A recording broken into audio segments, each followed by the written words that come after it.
So one misconception about Callery pear is that you can just cut them down. If you cut this tree, it will resprout. Our native plums are some of the first plants to put on flowers here in Oklahoma.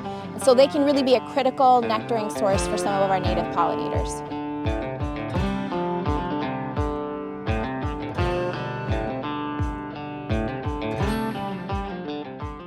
My name's Laura Goodman. I'm the Rangeland Extension Specialist at Oklahoma State University. It's March here in Oklahoma, and today we're going to talk about white flowering trees. Let's start with Callery pear. Callery pear is a group of trees, different varieties of ornamental pear trees. So we had Bradford pears, chanticleers, and some other that were sterile to themselves, but ended up crossing with each other.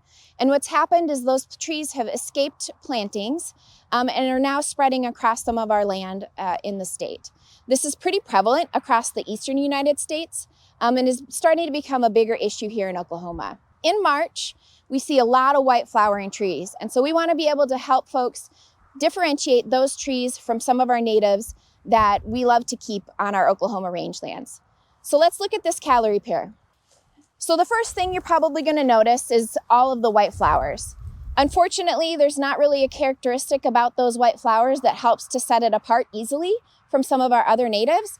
So let's move on from flowers. If you look here at the trunk of the tree, you can see that there's a lot of branching on that trunk. You don't have one single trunk that grows all the way up.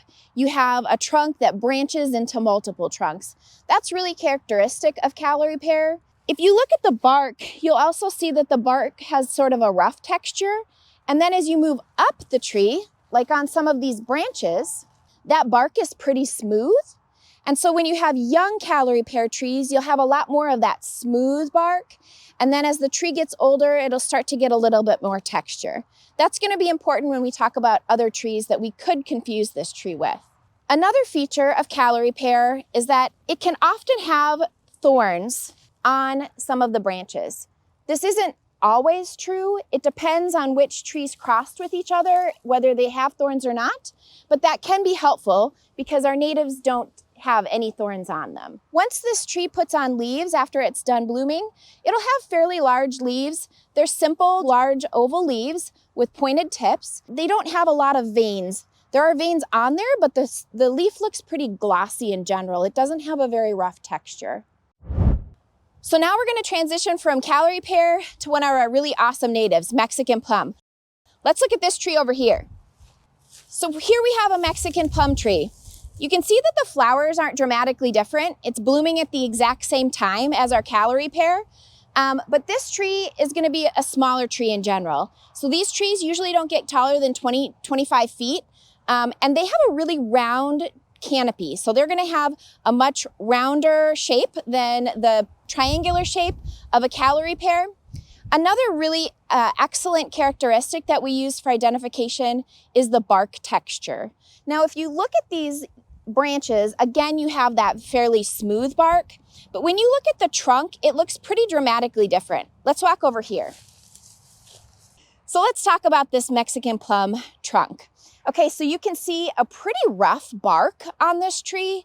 And if you look at some of these limbs, that bark kind of looks like it's peeling. And that's really characteristic of a Mexican plum. Even when the tree is fairly young, it'll have that sort of texture. Once this tree is done blooming, it'll put on its leaves. And the leaves of this tree tend to be a little bit bigger than a Callery pear. They're about the same shape, but they do have a rougher texture. So the veins are pretty obvious on a Mexican plum, and the leaves almost have a bit of a wrinkled texture to them. So they look a little bit different. One of the easiest characteristics to tell a Mexican plum from a Callery pear is the smell. So if you're standing up next to this tree, you're going to smell a much sweeter aroma than you would next to a Callery pear. Mexican plum has a sweet smell versus our Callery pear that really has a rotting fish sort of smell. Okay, so here we are standing by Sandplum. So Sandplum is typically a shrub. You're going to find it growing in these big groups like this. And it's usually not going to get taller than 6 to 8 feet in height. So if you were going to confuse it with Callery pear, it would be when the pear trees are smaller. Some of the ways that we can tell Sandplum from some of our other white flowering trees and shrubs is that it has a multi-stem trunk. So you'll typically have quite a few stems coming up from the ground. It's also going to have red bark that has little speckles on it. And sometimes you'll see little fine lines that are going horizontally around the trunk. Another thing that's typical of Sandplum is its very narrow leaves. So it has the smallest leaves of all of the white flowering plants that we talked about. The leaves on Sandplum are typically going to be really narrow and only about 2 inches long at most. So here we have an example of Sandplum over here on my left, and then a small Mexican plum here right behind me. The bark looks fairly smooth up here, but when you actually look down at the base of the tree, again, we have that rough, peely bark at the base of the tree. Our native plums are some of the first plants to put on flowers here in Oklahoma, and so they can really be a critical nectaring source for some of our native pollinators. So my recommendation for Callery Pear is that we stop planting Chanticleer and Bradford pears in Oklahoma. We also have some options for control. If you have small trees that are popping up on your property, you can do a foliar application. That works well if you can go ahead and reach all of the leaves on a tree. It doesn't work very well for large trees. A triclopyr product would work well for that foliar application. Other options are if you have trees that are a little bit bigger, if you have a trunk up to 6 inches, you can do a basal bark treatment. And when we do a basal bark treatment, a herbicide mix that works well is typically 25% triclopyr with 75% crop oil. You need to apply that to the entire circumference of the tree stem and from ground level up to 12 inches. For either large or small trees, we can use cut stump or hack and spray treatments. If you're doing either type, what you need to do is mix 50% triclopyr amine with water. Otherwise, you can use a 90% water and 10% imazapyr mixture. Both of these are really effective in killing Callery pear. If you're doing a cut stump treatment on a large tree, you really only have to apply the herbicide to the very outside portion of the tree, and you do want to apply that within 15 minutes of cutting that tree.